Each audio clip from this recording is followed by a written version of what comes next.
दुनिया में दो बीमारियों को सबसे बड़ा माना जाता है। एक का नाम है मस्कुलर डिस्ट्रोफी और दूसरे का नाम है एमएनडी। लेकिन ये बच्चा जो दौड़ रहा है ना अभी, इसको मस्कुलर डिस्ट्रोफी था, चलता चलता ही गिर जाता था, दौड़ना तो बहुत दूर की बात थी।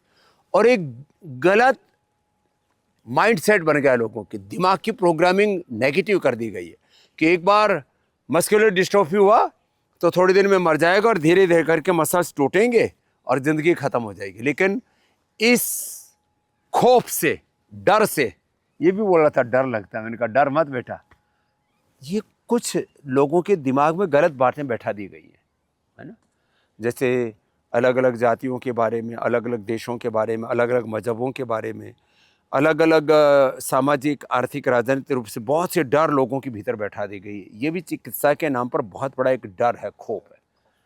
तो तुम एक तो योगाभ्यास, धीरे धीरे सूर्य नमस्कार, अनुलोम विलोम पूरा करना, और अभी न्यूरोग्रिट इम्यूनोग्रिट ले रहे हो ना, भाई इनको कंटिन्यू लेते रहना।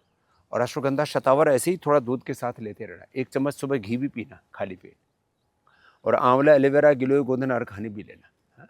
और रोज अनुलोम विलोम ज्यादा करना, है ना। एग्जाम का भी स्ट्रेस नहीं लेना, एग्जाम के समय मेधाउटी ले लिया करो, उससे डिस्ट्रेस हो जाओगे। अभी क्या पढ़ाई कर रहे हो? सीए की तैयारी। लो, सीए बहुत तेज दिमाग चाहिए उसके लिए, लेकिन वो हो जाएगा बेटा, बिल्कुल डरो मत, बैठो आप भी अनुलोम विलोम करो। और ऐसे पेड़ पौधों के साथ बैठा करो, क्या आनंद रहता है। अरे तेरे को तो कैंसर हो गया था जी महाराज, गले का, मरा क्यों नहीं? आपका आशीर्वाद है। अरे मेरा तो आशीर्वाद था, योग पूरा किया। बाबा ये कोई मजाक की बात नहीं कर रहा हूँ, इसका नाम प्रताप है। ये मेरे से आकर के मिला, बाबा जी अब तो ट्राइजेमिनल न्यूरोलॉजी हो गया अपने बच्चे को। कहाँ है इसका बच्चा? इधर आ। तो इसकी पत्नी पहले इसको लेके आई, उसने पति को तो मरने से बचा लिया, फिर बेचारी परेशान होकर के थोड़ी मोटी हो गई। बैठ जा। तो गंगा जी मारे बुलाए तुम, गंगा जी में मार बुलाए तो बोले। तो अभी ये तेरा ठीक हो जाएगा बाबू, समझ गया। इसमें leech therapy, acupressure, acupuncture, trigeminal को भी लोग ऐसे मानते हैं ठीक नहीं होता। तो भी अनुलोम विलोम कर, बैठ जा आराम से, उसमें सुखासन में बैठ। इसने गले का कैंसर ठीक कर लिया।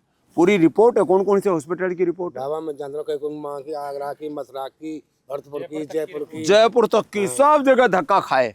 और योग करके और सिस्टोग्रिड का प्रयोग करके गोधन अर्क की कितनी सीसी पी गए बाबा? अनगिनती, अनगिनत। अब बाबा वो मैंने दवाई बता दी कौन कौन से खाऊंगा सब।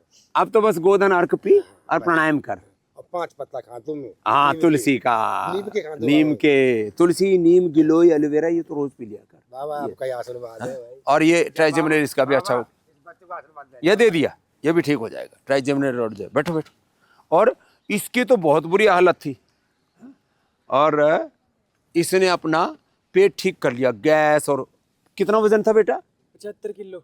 नाम क्या? अभिषेक। कहाँ से हो? हिमाचल प्रदेश। लो, ये हिमाचल की अब योगी आ गए। एक और उधर हिमाचल वाली बिटिया और खड़ी हुई है हमारी। और 75 से अब कितना आ गया था? 56। अब क्या हाल है?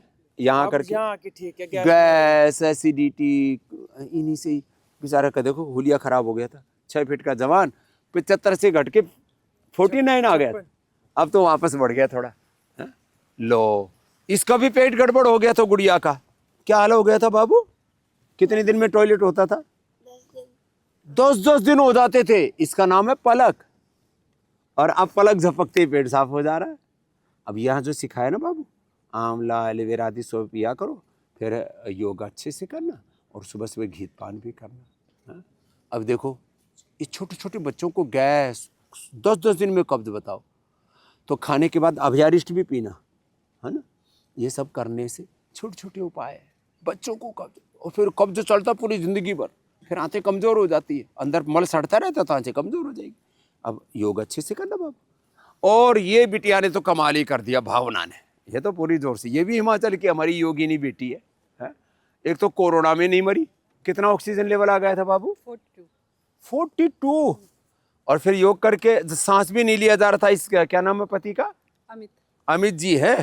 उन्होंने बोला कि तू सांस ले, तो सांस लिया नहीं जा रहा था। तो क्या बोले छोड़ के देख, कपालभाति हो गया, और उसी से ऑक्सीजन ठीक हो गया। कितना आ गया था फिर 7 दिन में? 98। लोग इसको तो आस छोड़ दी थी डॉक्टरों ने भी, हॉस्पिटल ने भी, और घर वालों ने भी। 98 आ गया ऑक्सीजन वापस, और मरने से बच गई। और क्या हो गया था? यूट्रस में सिस्ट। यूट्रस की सिस्ट वो कैसे ठीक की? 42 mm। और 1 महीने में ठीक हो गया। क्या लिया था? सिस्टोग्रिटली और वृद्धिवादी कवटी कांचनार और कांचनार बट्टी और प्राणायाम किया प्राणायाम 1 ही महीने में। लो, ये हमारी योगिनी बेटी। हाँ? भावना ने भावना से किया। पति को भी सिस्ट हो गया था गले में। लो, वो ठीक हो गया। वो भी 1 महीने में ठीक हुआ। लो, और डॉक्टरों ने बोला था कि ऑपरेशन करना पड़ेगा, और जब ऑपरेशन होगा तो जो ये सिस्ट है वो बोलने वाली जो हमारी नस होती है उसमें है, वोकल कॉर्ड को खराब कर सकते हैं, जिंदगी भर के लिए तुम गूंगे हो सकते हो। वो वॉइस चली जा। डॉक्टर ने उसी टाइम जिस टाइम डायग्नोज हुआ था उसी टाइम बोल दिया था कि अब आपने बोलना नहीं। तो ये महिमा है योग की। फिर भी न जाने क्यों योग नहीं करते। तो ये योग के तत्व में रोज आपके साथ में शेयर करता हूँ। योग करो भाई, आयुर्वेद का प्रयोग करो। देश भर में 10,000 से ज़्यादा पता नहीं चिकित्सालय खोल दिए। 5 लाख से ज़्यादा लोग आपको ये कर्मयोगी हमारे सेवा में लगे। 1 करोड़ से ज़्यादा कार्यकर्ता सेवा में लगे हैं, योग कर रहे हैं, करा रहे हैं। और तुम भी योग करवाया करो बेटा।